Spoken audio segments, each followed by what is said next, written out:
Today, I wanted to walk you through step by step making one of my all-time favorite sourdough breads, and that is my sourdough pain de mie. I love this bread because it has a very thin crust, a really soft interior, and a delicate flavor with just a hint of sweetness from the honey added into the dough. And it's a lightly enriched bread, meaning it has just a bit of butter in the dough, which brings even more softness and a warmth and flavor that you really can't get with anything else. And I think most importantly, what's amazing about this bread is that it makes probably my favorite toast of any bread that I make. We'll walk through making this pain de mie every step of the way. I'll start with making the levain, and we'll finish all the way at the end baking it in the oven. And along the way, I'll talk about a bunch of tips and tricks that I found to making this bread a little bit easier. And I think those tips and tricks will help you whether you're making this sandwich bread or really any other sandwich bread. So in a lot of my recipes, I always like to mention some common pitfalls or troubleshooting or questions people might have. And I think the biggest thing to keep in mind when making this recipe is that you want to develop your dough far enough along before you add the butter so that adding the butter doesn't take forever or cause the dough to fall apart. So while we're mixing, I'll show you the signs to look for and things to keep in mind when you're mixing the dough to make sure that it gets not to full development. We don't want it to pass a window pane test, but we want it to get far enough along so that when you add that butter, it's easily incorporated and absorbed into the dough. So another problem with this bread is that if you decide to half the recipe and only make a single loaf, I guarantee you're going to regret it. If you have kids, they'll probably eat half the loaf a single day. It might be that first day you bake it. Seriously, I baked this pain de mie this morning and already 3/4 is gone. And you can see by the uneven cutting on the front, it was most likely my children. So I would recommend baking 2, and if you find that it's too much bread in the end, this loaf freezes exceptionally well. All you have to do is wrap it with plastic wrap, put it into a freezer bag, and toss it in the freezer. Let's talk about a few of the ingredients and equipment we'll need to make this bread. So I like to make this in my KitchenAid stand mixer. If you don't have a stand mixer, you can mix this bread by hand. It'll just take a little bit extra effort when working that butter into the dough. I personally am a big fan of using the stand mixer just because with this bread, which I make very often, it's easy to just kind of throw everything in. We're going to be baking this bread in a Pullman pan, and I like to use these 9 by 4 by 4 inch Pullman pans by USA Pan. They have a natural nonstick liner which helps make the bread easier to remove. If you want, you can also use the lid to make a pain de mie or Pullman loaf that has straight sides all around, and that will contribute to an even thinner crust. I kind of like both, but in the end, I find my preference with this bread is to have that nice doming and that beautiful brown crust on top. So choose whichever path you like and whatever bread that you find you like most in the end. You'll also need some standard mixing bowls, and I like to always have my thermometer on hand to monitor the dough temperature after mixing.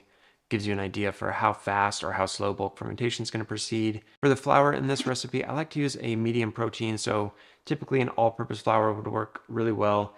And for this pain de mie, since we're after a really light and delicate loaf, I don't have any whole grains in this recipe. In addition, you'll need honey to add to the dough, and a traditional pain de mie will use white sugar, but I like using honey because I feel it brings an added flavor and a little bit more depth.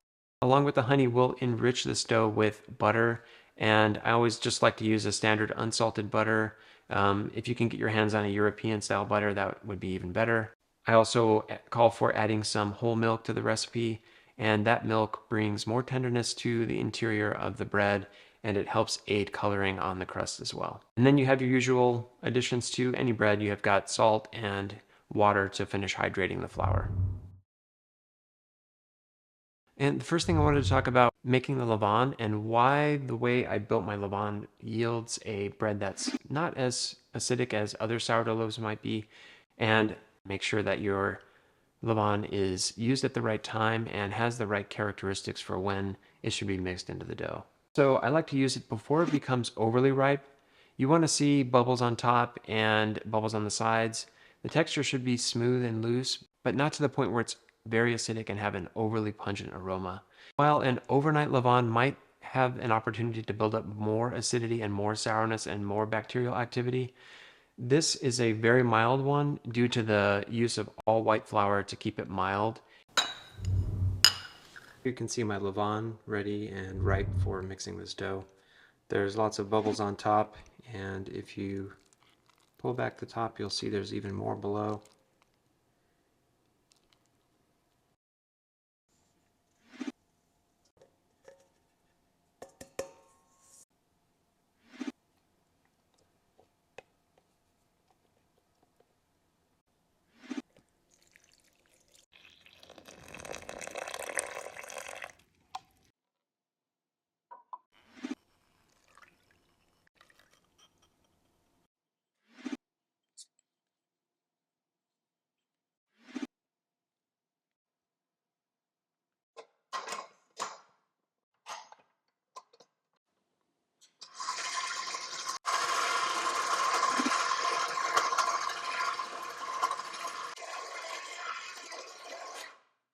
So we've been mixing here for about 2.5 minutes, and the flour is not completely incorporated yet. One thing I like to make sure of is that you don't have any sneaky flour bits hiding on the bottom there. It's all incorporated. Still needs a little bit more time, so turn the mixer back on, and here I have it at just on the stir speed for my KitchenAid, so that's what I like to call low speed. So keep going until everything is completely incorporated. And now we're going to turn the mixer up to speed 2 on my KitchenAid, which I like to call medium speed. And we'll give that a good mix until the dough smooths out. You can see here it's still super shaggy, and if you pull on it, it just shreds and falls apart.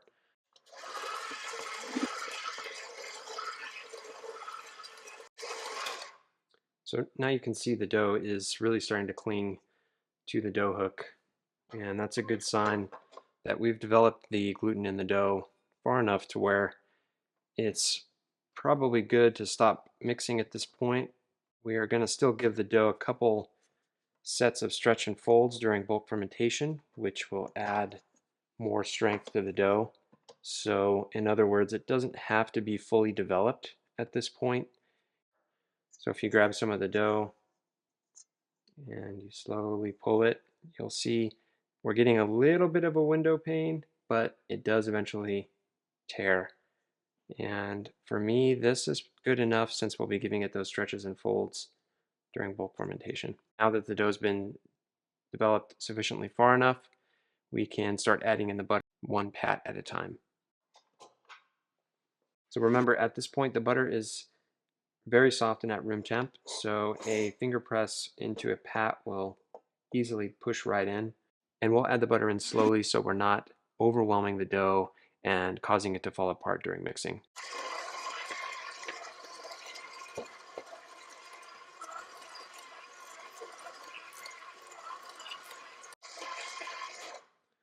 Okay, so at this point we have all the butter now added into the dough, and you can see the dough is quite a bit softer and a little more shaggy now that we've added in the butter, but that's okay. During bulk fermentation, the dough will smooth, strengthen as fermentation progresses, and the stretches and folds that we give it will further strengthen it to the point we want to get it before dividing. So kind of a little trick that I like to use is my bulk fermentation container. To keep it non-stick, I'll scoop up any last bits of butter that are on the plate during mixing, and I'll take that and just kind of smear it on the inside where I think the dough is going to be hanging out, and that just makes this container a little more non-stick and we don't waste any butter. Don't forget to use your thermometer.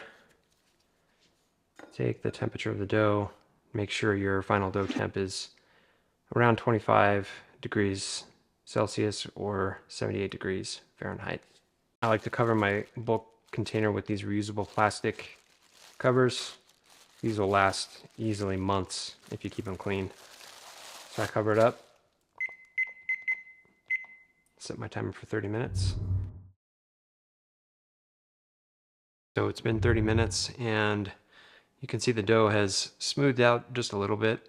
There's not much rise because fermentation really hasn't progressed very far at this point. I like to keep a bowl of water nearby.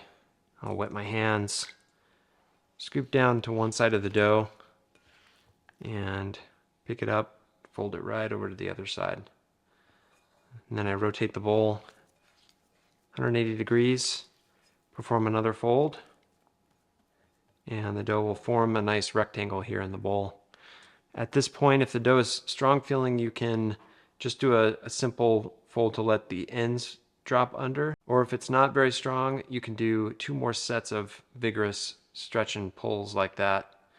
And that stretch and fold over will add a lot more strength than the gentle fold under. My dough is actually pretty strong, so I'll wet my hands and just kind of pick up from the middle and let the ends fall over under itself. At the end, the dough will be nice and smooth and collected in the bowl at the bottom. So after giving it your first set of stretch and folds, don't forget to set your timer again for 30 minutes and cover your dough and let it rest.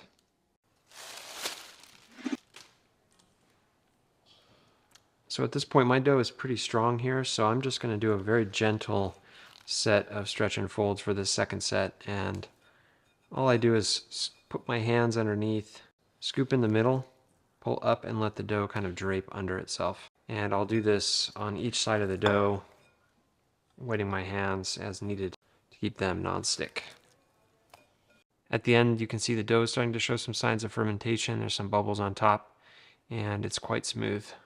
Cover the dough and set another timer for 30 minutes. So this is how the dough looks just before I'm scheduled to give it its third set of stretches and folds.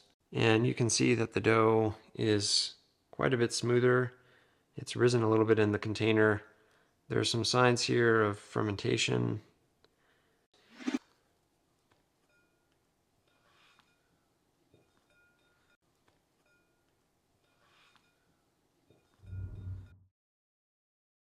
Here we are at the end of bulk fermentation. It's been 4 hours. So what are the things specifically that I'm looking for here that tell me that the dough is ready to divide? First off, there's little bubbles on top. There's quite a few all around. That's a good sign that there's strong fermentation in the dough. There's that typical doming I see at the edge of the dough where it meets the bowl. And because I gave my last set of stretch and folds in such a way that left the dough nice and smooth on top, that smooth top gives me a greater indication of the doming, because the dough expands to fill the container, rises up, and as it's rising up, it begins to push and create that domed edge on the side. Also, just the amount of rise overall. We've got maybe 40% rise in this container. And another thing I can do is sometimes I like to keep some water here. I'll wet my fingers and just kind of pull the dough a little bit. You can see how smooth, elastic, and strong it is at this point. And that is yet another indicator that the dough is ready to be divided.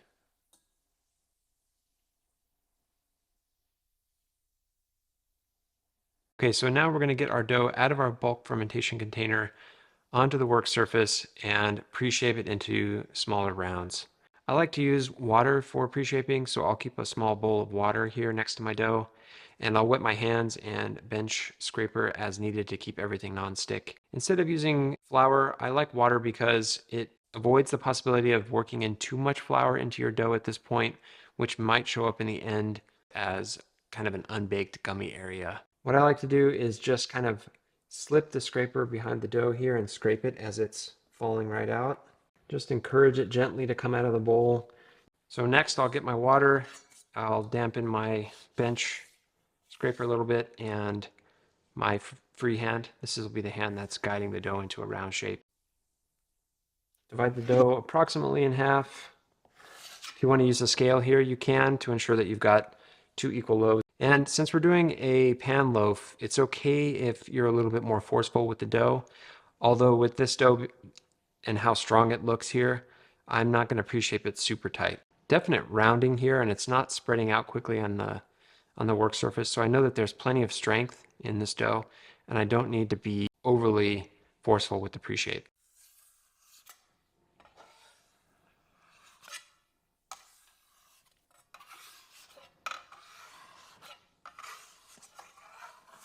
You can reposition the dough if you need to do a few more rounds.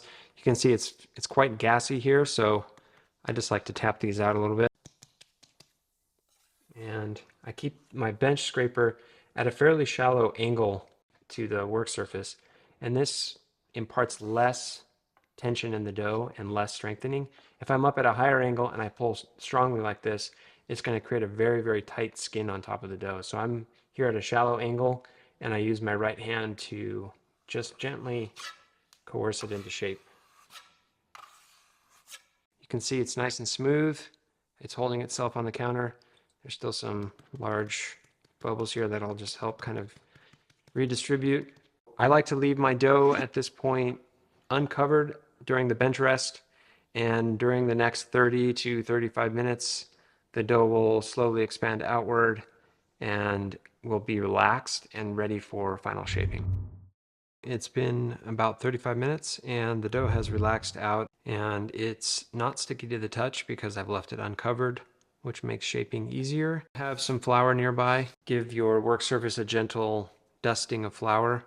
And I also like to lightly dust the dough that I'm about to shape. Grab it at a shallow angle and just flip it right over. So at this point, the dough that's facing up is going to eventually be the inside of your final loaf. So it's important not to work in any extra flour into this side at this point. I like to just kind of gently spread the dough a little bit, grab one of the sides. I start at the left, I'm left-handed, fold it over, grab the right, do the same, and so you'll have a nice, neat package. Do a gentle degas from the top down. Begin by grabbing the top and folding it down onto itself there. I like to use my thumbs to push into the dough as I'm rolling down. So grab it, use your fingers to pull the dough up towards yourself as your thumbs tuck and push.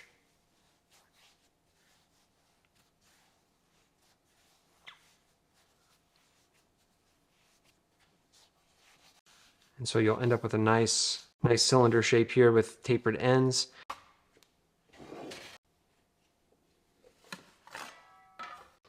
I actually like when my sandwich loaves have a gentle domed top. I think it's aesthetically pleasing. But if you like your bread to be a little bit more straight so you don't have any ends that are a little shorter, then use the back of your fingers to just press down on the loaf to spread it out. And if you need a little bit more, just spread your whole hand out and gently push down. I'll take my reusable cover again that I used from bulk fermentation, and I put it right over the pan to let it proof. From here, proof time will be between 2 and 3 hours depending on the ambient temperature in your kitchen. It's been 3 hours into the final proof, and you can see just how far the dough has risen up into the loaf pan.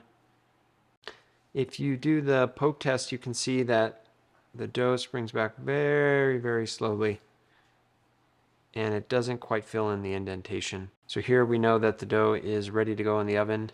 For a traditional Pullman pan loaf, you would use this lid on top of the USA pan.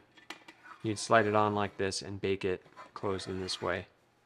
But I actually like this loaf baked without the lid and using an egg wash on top instead. The egg wash will make the top crust deep brown. I think that it gives it a little bit more character. Okay, now we'll put this in the oven at 425 degrees Fahrenheit and bake for 15 minutes.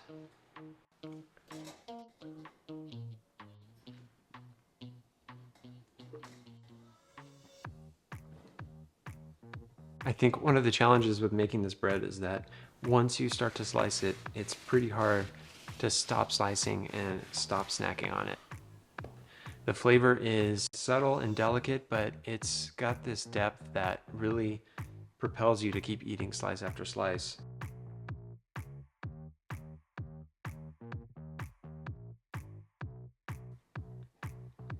And you can really taste the sweetness from the honey.